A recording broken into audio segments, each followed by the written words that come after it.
आज के सभी दर्शकों को मेरा सादर नमस्कार, सादर अभिवादन। मैं डॉक्टर अखिलेश कुमार, सहायक आचार्य, वर्धमान महावीर खुला विश्वविद्यालय कोटा, आप सभी का आज के इस सत्र में हार्दिक स्वागत करता हूं, अभिनंदन करता हूं। आज के व्याख्यान का उद्देश्य है वो है ये चर्चा करना कि काउंसलिंग रिलेशन कैसे डेवलप करें और काउंसलिंग रिलेशन डेवलप करने के लिए क्या क्या किया जाना चाहिए।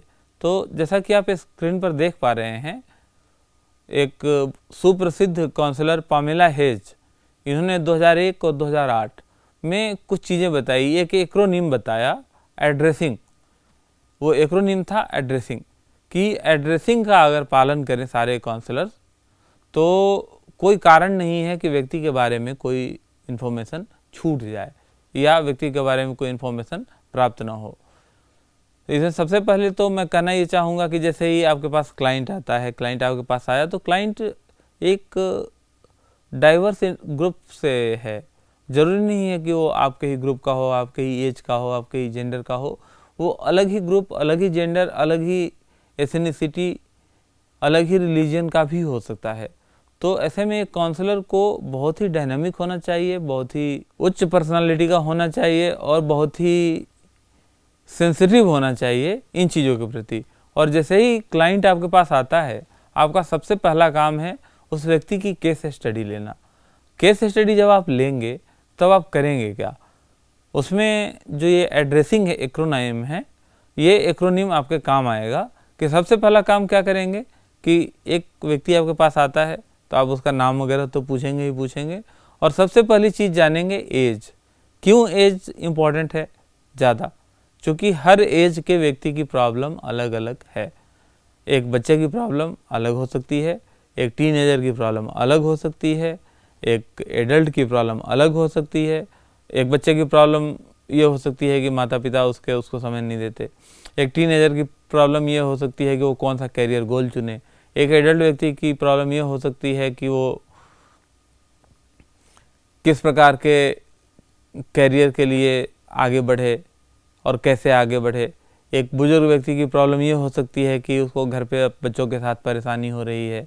तो ऐसे में बहुत ही इम्पोर्टेंट फैक्टर है जो केस हिस्ट्री में पामेला हेज का जो एक्रोनिम है एड्रेसिंग, उसके अनुसार सबसे पहली चीज़ तो आप जानें उसकी कि एज क्या है। उसके बाद डिसेबिलिटी जानना ज़रूरी है, और इसमें भी दो, एड्रेसिंग में दो, डिसेबिलिटी एक्वायर्ड और डेवलपमेंटल। देखिए दोनों की समस्याएं अलग अलग हैं। डेवलपमेंटल डिसेबिलिटी का जो व्यक्ति होगा उसकी समस्या अलग होगी, और जो एक्वायर्ड डिसेबिलिटी की समस्या होगी वो अलग होगी। मान लीजिए कि कोई व्यक्ति काउंसलिंग के लिए जाता है, एक काउंसलर के पास, आपके पास आता है, आप एक अच्छे काउंसलर बन चुके हैं और उस व्यक्ति के पास एक्वायर्ड डिसेबिलिटी है। एक्वायर्ड डिसेबिलिटी कैसी है?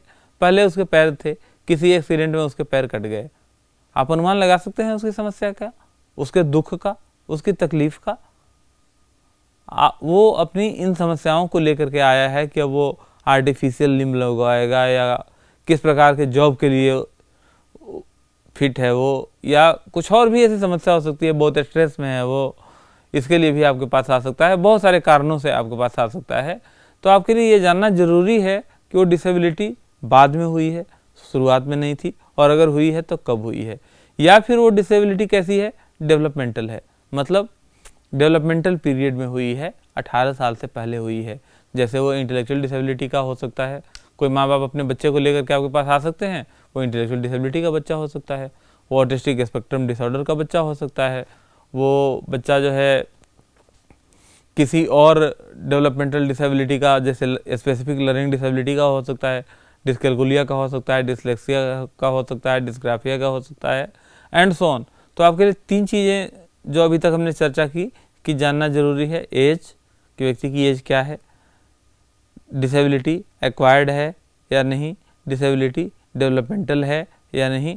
उसके बाद R stands for religion and spirituality.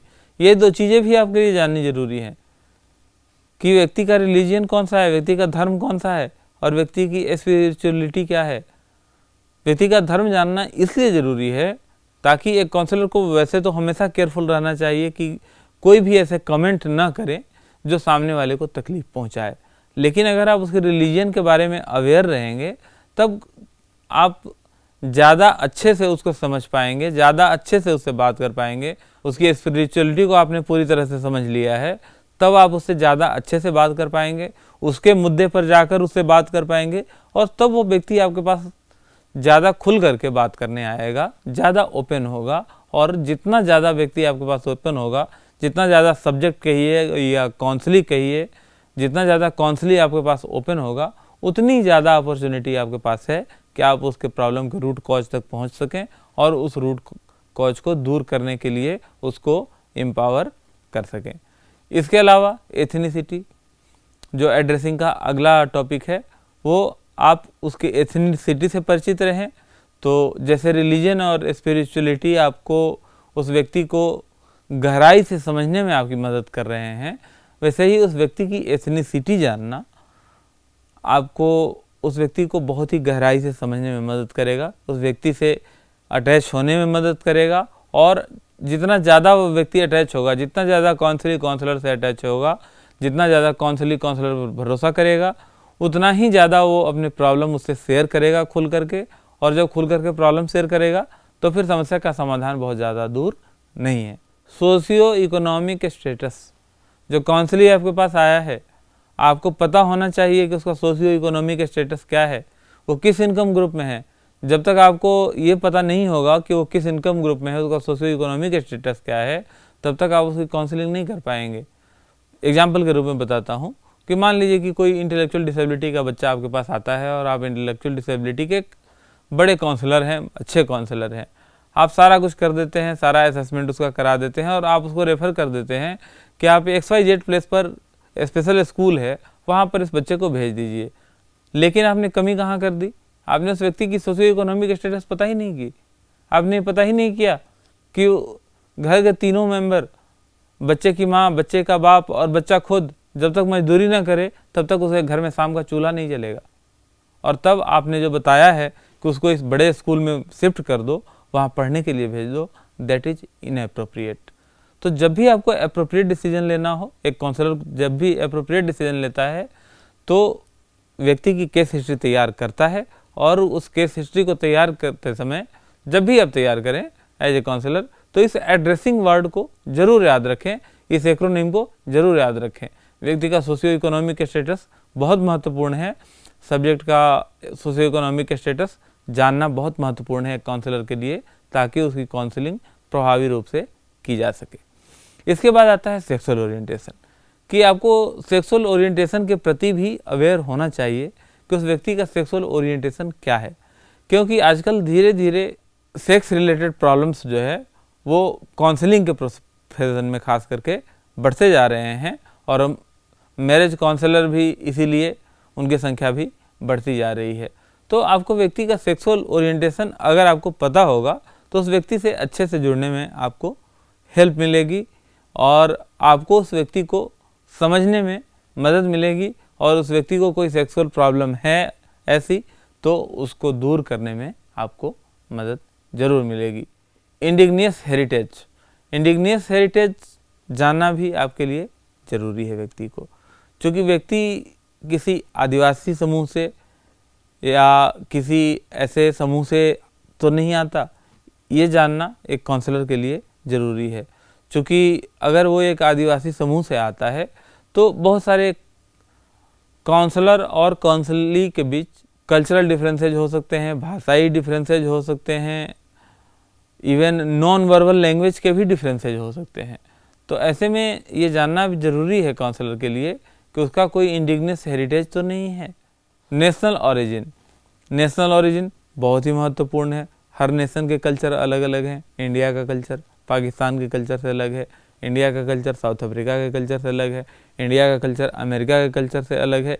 Even national origin छोड़िए, ये तो एक एक्रोनिम बनाया है इन्होंने, इसलिए नेशनल ओरिजिन शब्द डाला है। मैं तो आपको कहता हूँ कि आपको स्टेट ओरिजिन भी जानना चाहिए, और विद इन स्टेट अगर एज ए काउंसलर आप काम कर रहे हैं then you must know about the district origin, because culture differs from even district to district. बहुत छोटे छोटे जियोग्राफिकल एरियाज में कल्चर बदल जाते हैं, सामाजिक नॉर्म्स बदल जाते हैं, बहुत सारी चीज़ें चेंज हो जाती हैं। ऐसे में आपको उसका नेशनल ओरिजिन, उसका स्टेट ओरिजिन ये जानना एज ए काउंसलर ज़रूरी है, ताकि आप उसके बारे में गहराई से जान सकें, उसको अच्छे से समझ सकें और वो अपनी प्रॉब्लम, आपका जो सब्जेक्ट है या आपका जो काउंसली है वो आपसे ज़्यादा गहरे जुड़ सके और ज़्यादा गहरे जुड़ करके अपनी समस्या ज़्यादा अच्छे से बता सके और आप उतने ही प्रभावी तरीके से उसके समस्या का समाधान कर सकें, ढूंढ सकें, उसको एम्पावर कर सकें और जिस पर्पस के लिए आया है वो पूरा कर सकें। और एड्रेसिंग में जो आखिरी है वो जेंडर या सेक्स, क्या जो भी आया है आपके पास काउंसली उसका जेंडर क्या है, मेल है, फीमेल है, थर्ड जेंडर है, ये जानना भी आपके लिए ज़रूरी है। क्योंकि मेल के जो प्रॉब्लम्स होंगे वो हो सकता है कई बार अलग होंगे, फीमेल के प्रॉब्लम होंगे वो हो सकता है कई बार अलग होंगे, थर्ड जेंडर के जो व्यक्ति हैं उनके हो सकता है प्रॉब्लम अलग ही होंगे। इसके अलावा मेल को हैंडल करने का तरीका, एक मेल मेंबर से बात करने का तरीका, एक फीमेल मेंबर से बात करने का तरीका और एक थर्ड जेंडर से बात करने का तरीका काउंसलर का, ये तीनों भिन्न होगा, तीनों में अंतर आएगा। और भी अगर बात करें हम इस पे कि क्यों जानना चाहिए जेंडर, तो जो मेल है आपके पास वो मेल मेंबर, उसका अपना प्रॉब्लम एक्सप्लेन करने का तरीका अलग होगा, उसका समाधान निकालने का तरीका भी आप जो पूछेंगे उससे अलग हो सकता है। फीमेल मेंबर है, उसकी पूरी की पूरी प्रॉब्लम अलग हो सकती है, उसका समस्या का समाधान निकालने का तरीका भी पूरा का पूरा अलग हो सकता है। और जो थर्ड जेंडर का पर्सन आया है उसके साथ भी सेम केस लागू होता है। तो मित्रों, अगर आप एक इफ़ेक्टिव काउंसलर बनना चाहते हैं तो इस एक्रोनिम एड्रेसिंग को याद रखिए।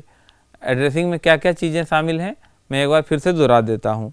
एड्रेसिंग में जो जो चीज़ें शामिल हैं उनमें सबसे पहला एज, दूसरा डिसेबिलिटी एक्वायर्ड, तीसरा डिसेबिलिटी अगर है डेवलपमेंटल, चौथा रिलीजन एंड स्पिरिचुअलिटी, पाँचवा एथनिसिटी, छठा सोशियो इकोनॉमिक स्टेटस, सातवां सेक्सुअल ओरिएंटेशन, आठवां इंडिग्नियस हेरिटेज, नौवां नेशनल ओरिजिन और 10वां जेंडर और sex. These are the 10 points termed in acronym as addressing। इसको आप याद रखिए हमेशा। ये एड्रेसिंग आपकी हमेशा मदद करेगा आपके काउंसलिंग को समझने में, आपके सब्जेक्ट को समझने में। आगे के कुछ स्लाइड्स पर सेल्फ इवेल्युएशन के प्रश्न दिए हुए हैं, उनको हल करें और देखें कि आज आपने कितना सीखा। साथ ही आप हमारा चैनल VMOU ऑनलाइन सब्सक्राइब करना न भूलें, ताकि आपके पास ऐसे ज्ञानवर्धक वीडियोज पहुंचते रहें और हम और आप एक वर्चुअल कम्युनिकेशन में हमेशा रहें। आपका बहुत बहुत धन्यवाद एवं आभार।